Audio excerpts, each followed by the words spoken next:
राजनीति के शोर में अक्सर जमीन की आवाज दब जाती है। पर सच तो यह है कि राजनीति कोई खेल नहीं बल्कि सिस्टम को समझने और उसे बेहतर बनाने का एक विज्ञान है।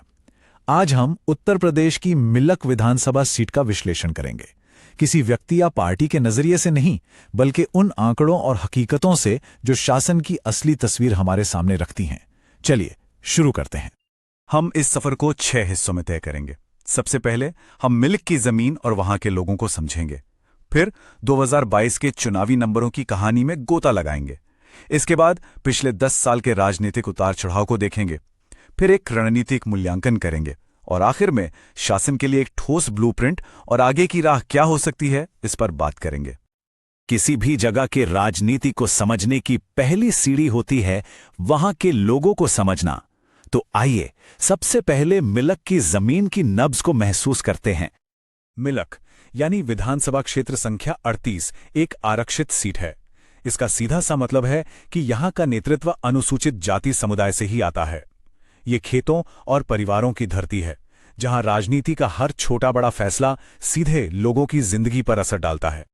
अगर हम 2011 के आंकड़ों पर नजर डालें तो यहां की आबादी में मोटे तौर पर 73% हिंदू और 25% मुस्लिम समुदाय के लोग हैं और कुल आबादी का लगभग 21% हिस्सा अनुसूचित जातियों का है।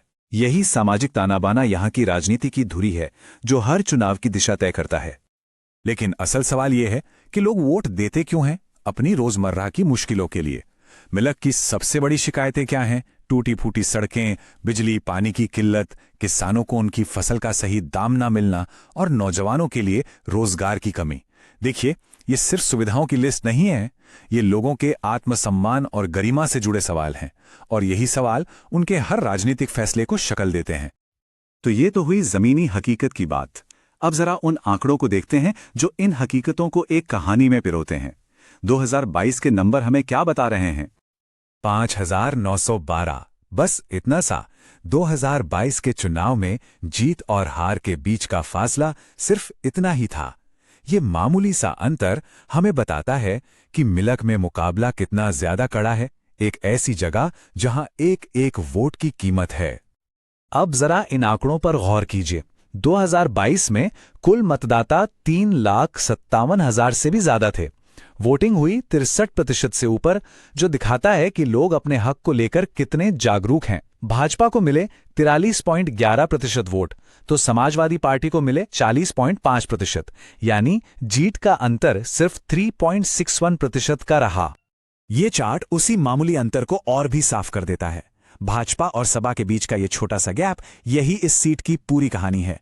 इसका सीधा मतलब यह है कि यहां चुनाव बड़ी बड़ी रैलियों या हवाई वादों से नहीं बल्कि जमीनी स्तर पर बूथ मैनेजमेंट और एक एक वोटर तक सीधी पहुंच बनाने से ही जीता या हारा जाता है। लेकिन यह मुकाबला हमेशा से इतना करीबी नहीं था। चलिए थोड़ा वक्त में पीछे चलते हैं और देखते हैं कि पिछले एक दशक में मिडल की राजनीति ने क्या मोड़ लिए हैं। मिलक का राजनीतिक सफर पिछले 10 सालों में पूरी तरह बदल चुका है। 2012 में मुकाबला कई पार्टियों में बटा हुआ था और समाजवादी पार्टी ने सिर्फ 31.5% वोट लेकर जीत हासिल की थी। लेकिन 2017 में भाजपा की एक लहर आई जिसने 41.8% वोट के साथ सारे समीकरण ही बदल दिए और 2022 आते आते ये लड़ाई पूरी तरह से दो पार्टियों के बीच सीधी टक्कर में बदल गई। और हां, एक और बहुत बड़ा बदलाव आया है और वो है मतदान प्रतिशत का बढ़ना। 2012 में जो टर्नआउट 58.5% था, वो अब 63% के पार जा चुका है। ये क्या दिखाता है? ये दिखाता है कि वोटर अब पहले से ज्यादा जागरूक हैं और पार्टियां भी वोटरों को बूथ तक लाने में ज्यादा कामयाब हो रही हैं। यानी यहां की राजनीति अब कहीं ज्यादा प्रतिस्पर्धी हो गई है। तो असली बात क्या है? असली बात यह है कि ये कहानी किसी एक नेता की नहीं बल्कि सिस्टम की है, संगठन की ताकत की है, संसाधनों के सही इस्तेमाल की है और उस कहानी की है जो लोगों के दिलों, उनकी उम्मीदों और उनके डरों तक पहुंच पाती है। और यहीं पर हमारे संवैधानिक मूल्य मायने रखते हैं। एक जिम्मेदार राजनीतिक संवाद जो लोगों की गरिमा का सम्मान करता हो, वही एक स्वस्थ लोकतंत्र की असली पहचान है। ठीक है, तो अब इन सारे आंकड़ों और ट्रेंड्स को मिलाकर एक रणनीतिकार की नजर से इस सीट को देखते हैं। खासतौर पे एक चैलेंजर के लिए यहां क्या ताकत है, क्या कमजोरी है और क्या मौके हैं। एक तरफ समाजवादी पार्टी है जिसकी ताकत है उसकी स्थानीय पहचान और गांव-गांव तक फैला उसका कैडर नेटवर्क, तो वहीं दूसरी तरफ है सत्ताधारी भाजपा जिसके पास सत्ता में होने का फायदा और संसाधनों की एक बड़ी ताकत है। ये लड़ाई असल में जमीन और सिस्टम के बीच की है। तो फिर एक चैलेंजर के लिए मौका कहाँ है? वो मौका छिपा है लोगों की रोजमर्रा की अनसुलझी समस्याओं में। नौकरी, सड़क और पानी जैसे मुद्दे, यही वो जमीन तैयार करते हैं जहां सत्ता के खिलाफ एक माहौल बनता है, और एक चैलेंजर अपनी जीत की नींव यहीं रख सकता है।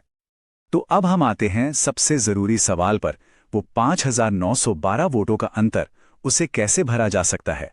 इसके लिए एक हवाई वादा नहीं बल्कि एक ठोस योजना चाहिए। एक ऐसा ब्लूप्रिंट जो सिर्फ चुनाव जीतने के लिए ना हो बल्कि बेहतर शासन देने के लिए हो। इसे हम चतुर्मुख सिद्धांत कह सकते हैं, जिसके 4 मजबूत स्तंभ हैं। पहला, चुनावी कार्य यानी सही मतदाता तक अपनी बात पहुंचाना। दूसरा, संगठन यानी बूथ स्तर तक अपनी टीम को मजबूत करना।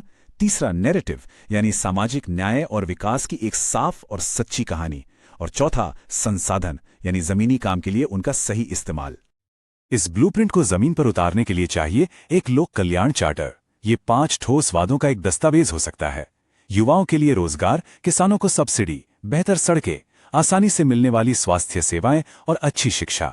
लेकिन याद रहे, ये सिर्फ वादे ना हो बल्कि एक भरोसेमंद योजना हो। आज के दौर में कोई भी राजनीतिक अभियान सिर्फ पुराने तरीकों के भरोसे नहीं चल सकता। जीत का रास्ता हमेशा पारंपरिक और आधुनिक सोच के संगम से ही निकलता है।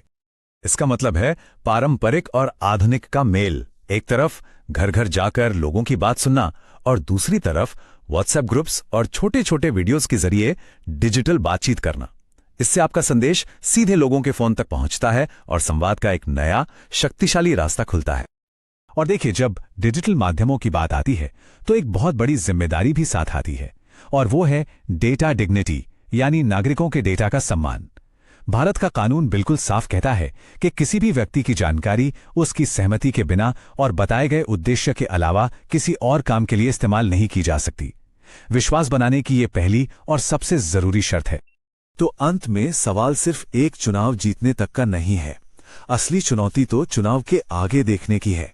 हम एक ऐसा राजनीतिक सिस्टम कैसे बनाएं जो वोट गिने जाने के बाद भी लंबे समय तक लोगों की सुनता रहे, उनकी सेवा करता रहे। क्योंकि शासन एक निरंतर प्रक्रिया है, 5 साल में एक बार होने वाला कोई आयोजन नहीं, और यही असली मकसद होना चाहिए।